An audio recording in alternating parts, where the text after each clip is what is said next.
Today on TGI Monday, we're discussing Tim Farron and the secular inquisition.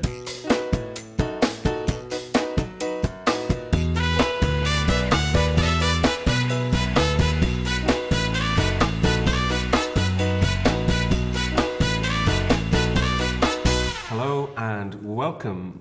This week we've got some new things going on. Yes, my name is not Roz, but Roz, if you're watching, I wore this especially for you. This is the wooliest thing I have besides my theology. The other new person you might notice is Steph. Steph's joining us for the first time, which is excellent. Welcome, Steph. Very excited. Great, good. Now, here's my question for you, talking about woolly things in honour of Roz, which we will miss you, Like, Roz. I'm Welsh now, right? So where's this going? I'm Welsh, Actually, right? Where's it going? let's talk about the wooliest thing you have or have had. Over to you, Welshman.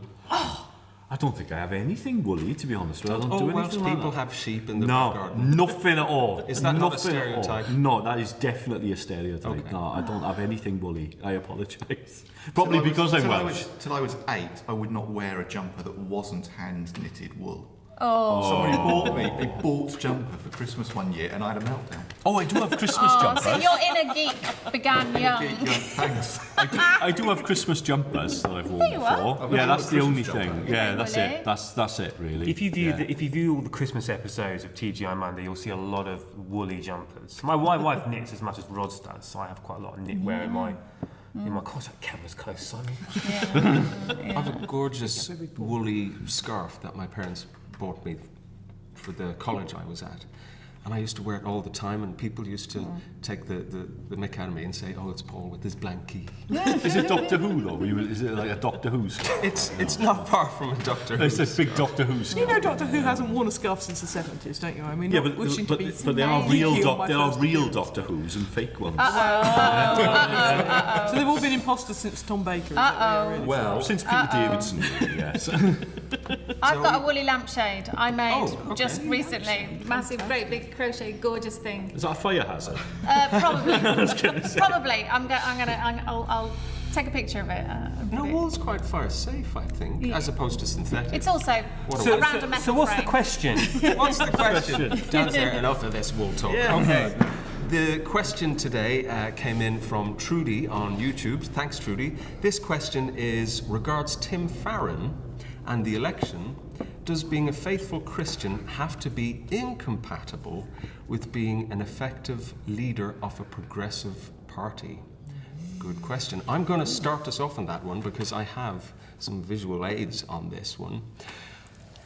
I brought along a picture just for Dan. It's not him again. It's almost like It's Luther. Is that your blankie? it's almost like when a Catholic sees a saint. You're just like, Martin Luther, pray for us.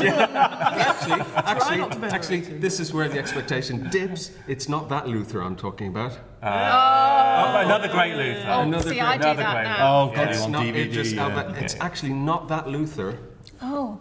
It's this. Another great Right, Luther. yeah. To give him his full title, the Reverend Dr. Martin Luther King Jr. Reverend. So he was a reverend, obviously a Christian, and a real political activist. And I think if you tried to extricate either of those things out of his personality, you'd be onto a losing streak. And I actually read again his I Have a Dream speech, and it's full of references to God and our Lord and praising his glory. Who wants to jump in next? That's my starter for six. Do you know, God bless Tim Farron. I did feel awfully sorry for him because he was a leader of a Liberal Party and he happened to believe that people had rights to live their lives the way they choose, even if he disagrees with the way that they choose to live their lives. I mean, to me, that is the definition of liberalism. That's certainly the how the party was created, that, everybody has rights. We live in a mixed belief economy. We can't all bang into each other and step on each other's rights. Therefore, we have as many rights as we can, not as few as we can.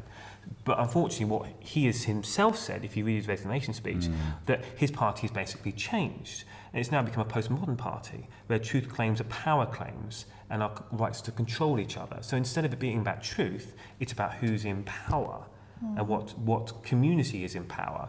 And it breaks people down into communities and identities. We're not individuals anymore with choices and rights. Now we're whatever the sociologists consider our particular identity to be.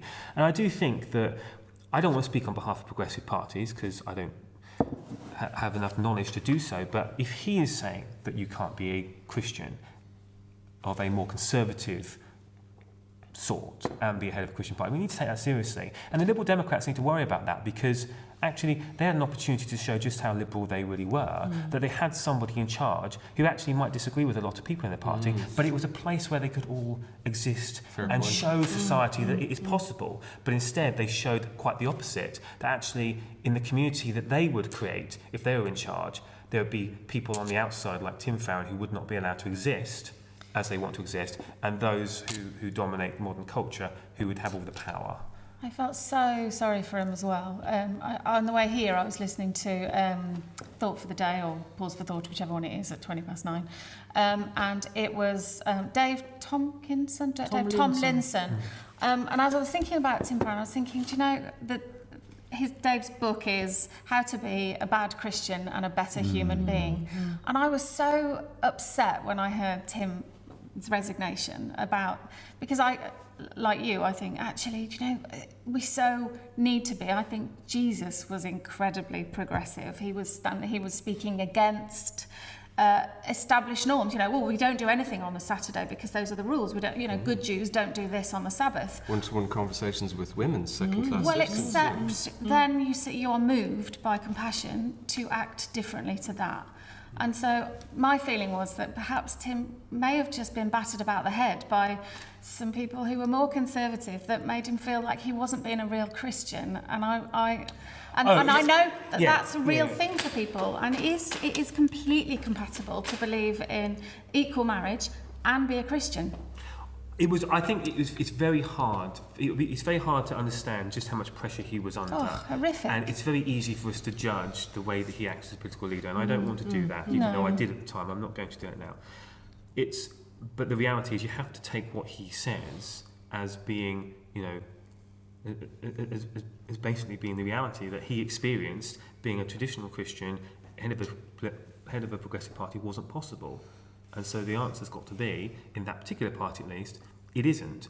Whether it could exist in the Labour Party, or even whether it could exist in the Conservative Party, is thrown open to debate. And we haven't seen it yet, so we don't know. But we have seen the Liberal Democrats, and it's shown. But isn't it as well, Lord, to do with in a way I agree with the question, is that it is largely impossible, not because of the pressure that comes from the actual party itself, but because it's almost impossible for that party then to be effective, because the media will always focus on that one question that isn't part of the manifesto or the policies of that party. So you can't. Yeah, exactly. Well, nobody expects a secular inquisition, do they?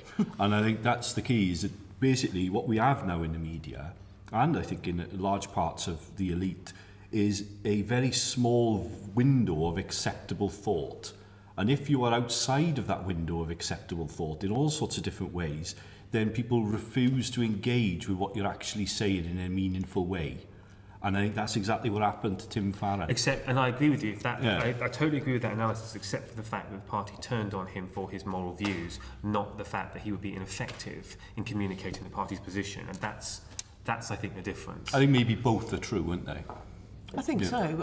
I think what I found interesting was that question wasn't asked of the other leaders. And actually, if you were to look at Tim Farron's voting record in LGBT rights, it was much more pro-LGBT than, say, Theresa May's, famously the daughter of the vicarage, but nobody ever asked her what her view was on that subject. And I thought it was interesting that it became the one thing that the media knew about him, so they went on and on and on about it, a bit like Jeremy Corbyn's allotment. But, you know, the one thing that kind of becomes the feature, and that the reference in every interview. So I certainly felt that he was treated very unfairly in that respect. But on the other hand, I do think we have the right to know what our politicians think on big issues of the day, and it's not always good enough to say, well, I vote in this particular way even though I don't think that. I think it does matter. But then the thing is like, I think that and I think hopefully everybody here agrees that adultery is wrong. Okay, adultery is wrong, but I wouldn't want to make adultery illegal. No. And I think the thing is with it doesn't matter in a sense where your moral position are on different issues is, as a politician, is to do with what legislation you will put in place. So it's quite possible for somebody to believe that a thing is wrong, but then not wish to legislate against it, like adultery, for example. But what if somebody thought that, for example, women were second-class citizens but had an impeccable voting record on pro-women votes? But privately, that's what I think. But in public, I'm not going to vote that way. I'm not saying this specifically of Tim Farron, but I do think that what we think in private does impact how of course it does. But what I mean is we have to look for politicians on what their voting record is. And also as well, what I'm saying is that it was almost impossible for him to actually have a reasonable conversation with the public. Yes. Because the way in which the media demonised him and Yes. basically ended up with a kind of secular inquisition on Yes. him. Well, he ended up with a Sometimes. squish Yes. Yes. between the more two. conservative And I think that's less deeply Christian. worrying, though, for our society. Talking I of think that's squished. really worrying, that is. We are squished for time. As you can see, we're just scraping the top of that iceberg. I think we're all agreeing, though. I don't think there's been No, much disagreement between us. I did think of a Bible quote to finish this off with, and it's Mark 12:17. I'm not good enough that I can get away with just quoting the number, but there it is. Render unto Caesar what belongs to Caesar, and unto God what belongs to God. And the reason I thought about that is because our politicians do, whether we like them or dislike them or agree with them or not, I think they have a really hard time. For the most part, they put themselves forward into the public sphere, and I think they deserve our prayers, our votes, and I suppose, like Dan was saying, our reservation of judgment, because they are human and fallible and just a mixed bag like we are, and then give unto God what's due for God.